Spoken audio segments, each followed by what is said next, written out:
Ẹ subscribe sórí ìkànnì yìí Pavilion TV fún àwọn ìròyìn àsìkò àti kàyéfì. Ẹ ṣé tẹ̀ ń wò wá.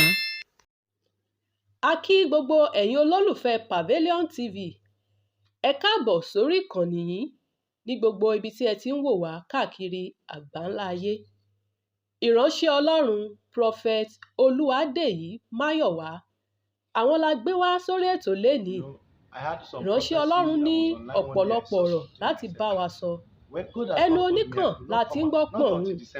Ẹ jẹ́ ká gbọ́ láti ẹnu wọn. Father, kí ló fẹ́ ṣẹlẹ̀ gangan náà?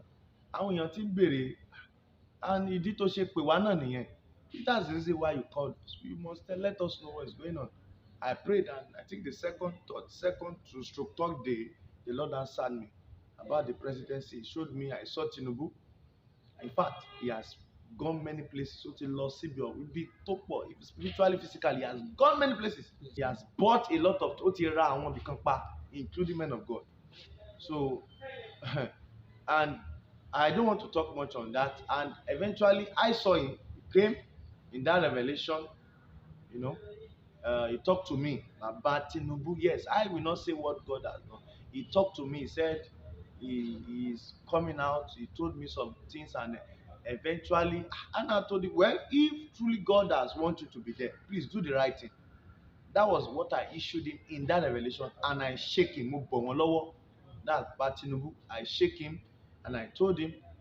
But what amazed me most, because God wanted me to see it, and think of tọ́lọ̀ bá dẹ̀ ti gbéyàn wá tí mo dẹ̀ ti bọ̀ lọ́wọ́ ẹni yẹn kó gbàgbé tó bá jẹ́ pé òun ló ń dupò, òun ló máa gùnbẹ̀, òun ló máa announce. Tó bá ti lè bọ̀ mí lọ́wọ́, because the handshaking signifies that congratulations. Maybe you don't know. So ó bọ̀ mí lọ́wọ́, so wọ́n fi jẹ́ kó dá mi lójú wípé òun ni. So but I remember in that revelation, we were, as he was going maybe to escort, and then we were moving. He was sitting at the back of the bus. I was at the front beside the driver. We now got to an area whereby they were erefo. There were a lot of dirty water, so dirty and big. People were passing and going and coming. I have to come down, move through that dirty water, very dirty, bring up my knicker, my trouser up a little, and move. But I remembered after I am out of that water, I washed my leg, and the voice told me, whoa, bí ìjọba ẹ ṣe máa rí lélẹ̀ ẹrẹ̀fọ̀. So people were passing through, bike, walking through water, inside that dirty water. I said, but I thank God I washed my leg. I was able to wash my leg. So they told me, tí wọ́n bá gbàdúrà dáadáa, ìjọba tó ń bọ̀ yẹn ó máa lágbára. Tí wọ́n bá gbàdúrà dáadáa, àwọn èèyàn wọ́n á lọ sí ìjì afẹ́, ọ̀pọ̀lọpọ̀ á jẹ ebi á pa àwọn èèyàn. Tí wọ́n bá gbàdúrà dáadáa, they did not pray well, that the government that is coming in Nigeria will face hell. So, but I'm praying, I've been praying, and I'm gbàdúrà pé kí ibi má ṣẹlẹ̀. That is my prayer. I'm not praying that evil to happen. I've been praying that God should close every chapter that evil wants to happen, because especially àwọn tí ò mọwọ́ tí ò mẹsẹ̀ tó máa bá lọ, so we don't want that. So I've been praying that whoever, or God has shown already, and ó dẹ̀ padà ṣẹlẹ̀ ìgbà tó dẹ̀ tó máa dìbò náà, Tinubu náà ló wọlé. So I told them, so tó bá jẹ́bẹ̀ náà, Olúwa ọ̀dẹ̀ tí fi hàn mí, I will not lie to you, pé wọ́n gbé ìjọba yẹn fẹ́ lómi.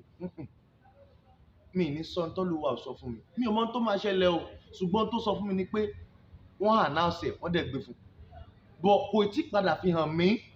He has not shown me again that someone else take over it. So in tó fi hàn mí ni pé Tinubu wọlé.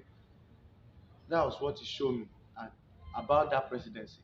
So he has not shown me any other thing that any other person is taking over. That's what he showed me. Ẹ káàbọ̀ padà. Ìránṣẹ́ Ọlọ́run ti bá wa sọ̀rọ̀. Wọ́n ní dídùn lọ́sàn ó so nínú ìjọba tó ń bọ̀ yìí. Kìkì kí gbogbo wa ká kún fún àdúrà. ká sì fi ọkàn sọ́dọ̀ Ọlọ́run. Ẹ má gbàgbé láti subscribe sí orí ìkànnì Pavilion TV. Ẹ ṣé tẹ̀ ń wò wá ní gbogbo ìgbà o. Ẹ subscribe sórí ìkànnì yìí Pavilion TV fún àwọn ìròyìn àsìkò àti kàyéfì. Ẹ ṣé tẹ̀ ń wò wá.